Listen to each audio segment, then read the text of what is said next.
It's time for a shootout. Chevy versus Ford, Camaro versus Mustang, 1969 Chevy DZ302 versus 1969 Boss 302. Who makes more power? Let's find out, because I tested both.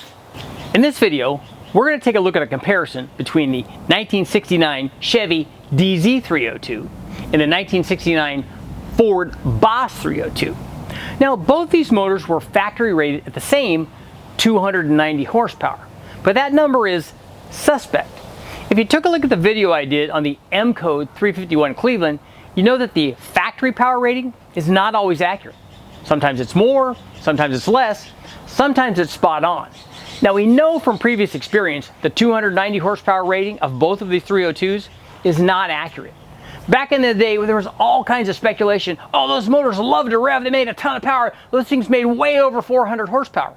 And the reality is they did, but in modified trim, the way that they raced them in the Trans Am series. The question is, what do these factory motors make? You know, not only what kind of power do they make, but how do they compare to each other? Because the DZ302 in the Z28 was a natural marketplace competitor to the Boss 302 from Ford. Let's find out what they make. We'll look at the specs and see how they compare. Before we jump into the specifications of the DZ302 and the Boss 302, we need to understand how they came about. Now, when the SCCA started the Trans Am series, which in my opinion, one of the best road racing series ever, I mean, this was the factory fighting it out every weekend on the track, real cars, real drivers, it was awesome. But when they started this Trans Am series, they mandated a 5-liter displacement limit, meaning 305 cubic inches and below. Because they didn't allow de-stroking initially, this means that the factory had to build actual displacements of 5 liters. Now, both Ford and Chevy decided on the 302 cubic inches. That allowed them to combine a 4-inch bore and a 3-inch stroke. Now, on the Chevy side, they didn't have a 302. Ford already did. Chevy had to complete their 302 by combining a 4-inch bore 327 block with the 3-inch stroke from the 283.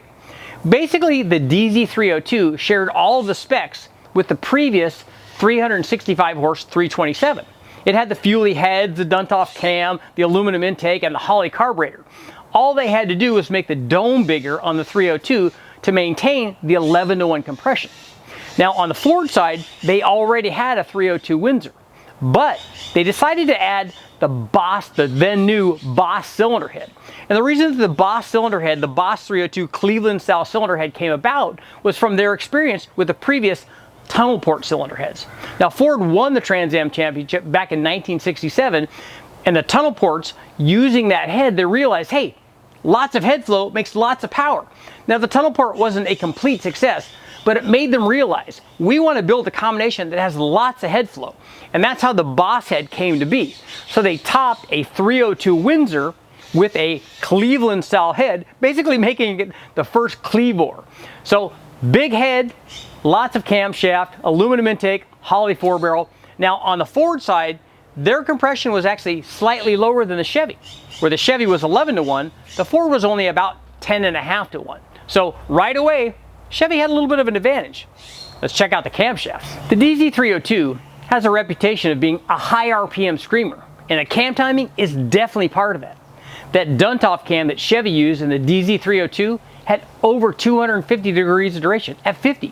While it only had 480 lift, that duration allowed the RPMs to really climb.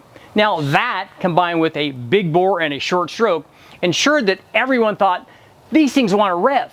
Now, the reality is that the head flow and the dual plane intake definitely limited RPM, but the cam timing and bore and stroke ratio definitely made these things a legendary high RPM motor. Compared to the Chevy, Ford definitely offered a milder camshaft, at least in terms of duration. Now, the Ford spec'd out at 228 degrees at 50. This compares to over 250 for the Chevy, but lift was a different matter. And most of this was due to the rocker ratio. You see, on the Chevy, they used a 1.5 rocker. On the Ford Cleveland head, 1.73 ratio.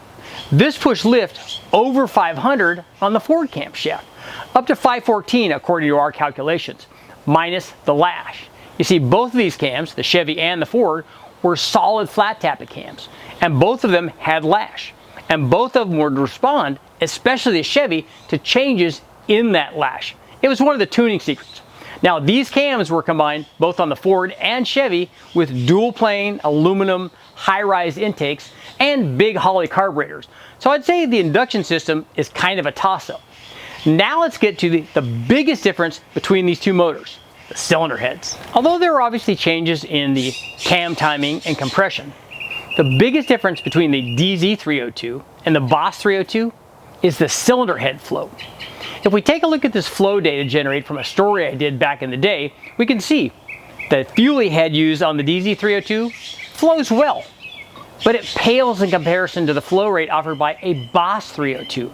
I mean, take a look at the difference. We're talking about 205 to 210 CFM for the fuelie head and 275 CFM for the Boss head.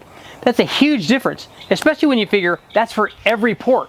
That's a ton of flow potential. I mean, a stock Boss head will support way over 500 horsepower, where the Chevy is going to struggle to support over 400 horsepower. That's a big difference. And it's a difference in the philosophy behind the builds of these two motors. Chevy used higher compression, lots of cam timing, and basically mild cylinder head flow. Boss used mild cam timing, mild compression, but lots of head flow. Different philosophies to do the same thing. Now let's find out how they actually did on the dyno. What I did was built replicas of both motors, and I'll go over the differences between them. We'll get to the dyno results and find out how they did. First up on the dyno was our DZ302 Chevy, and we didn't build so much a numbers matching like replica so somebody could put it in a car.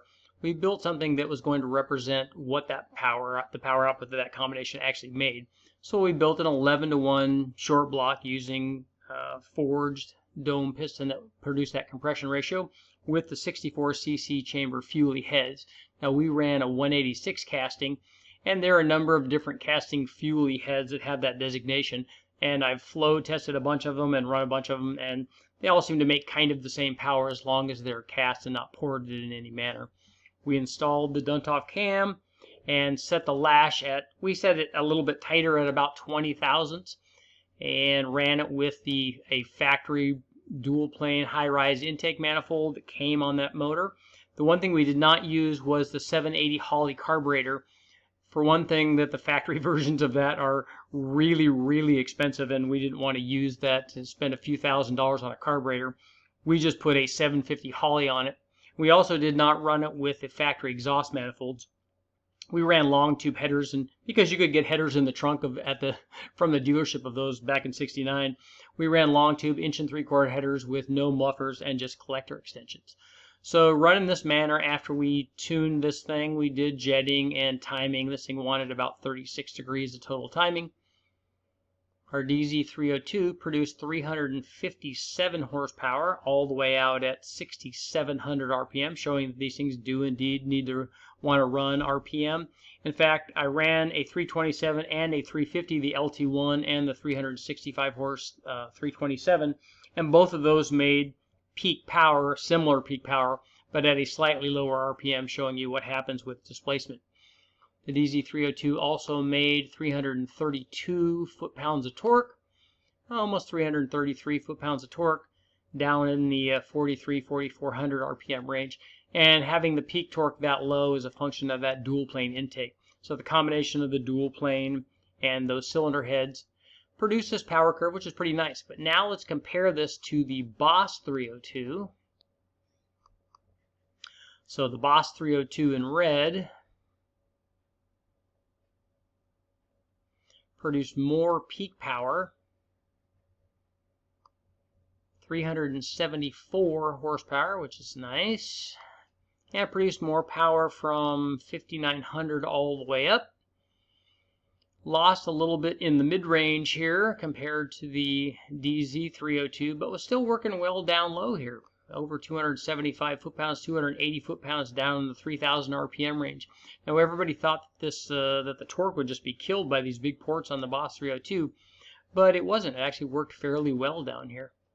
So big power at the top and lost a little bit in the middle, down maybe a touch down here at the bottom. But if you want high RPM power, that Boss 302 with lots of cylinder head flow, definitely the way to go. Okay guys, the Boss 302 made more peak power than the DZ302. Does that mean all the Z28 owners, all the 67, 68, and the 69 Z28 owners are going to rush out and sell their cars and buy a Boss 302? Probably not. Chevy owners are Chevy owners. And let's face it, if you're driving a 69 Z28, you have the poster child of the whole muscle car era. It's an awesome car and everybody loves them. For me, the Boss 302, far and away my favorite body style. The Shinoda body, awesome. Let's talk about the motors. The results of this test didn't really surprise me, except for one thing. Peak power, I kind of figured the Boss was going to win. It's got the biggest head, big head, lots of flow, lots of power. And the DZ302, a smaller head, good port velocity, and more compression, not surprising that it made the most peak torque. But here's the surprising part. Way down low, where the big port Boss motor isn't supposed to work, it made the most low-speed torque. Where everybody tells you the Boss doesn't work there, it worked. That was the surprising part. Here's another point I want to bring up. Head flow. That's what makes power. This Boss 302 head, and the later Cleveland stuff, has more head flow than a modern LS motor. That's right, it's nothing new. Everybody knew about it even way back when. Combine a good head with lots of head flow and you'll make lots of power. That's what the LS stuff is. I mean, let's face it, the import guys knew this long ago.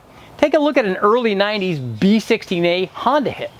It flows more than any cathedral port head ever made. And they were only feeding a 1.6 liter motor. That's why they made 100 horsepower per liter. Lots of head flow, lots of power. That's what that Boss 302 was all about.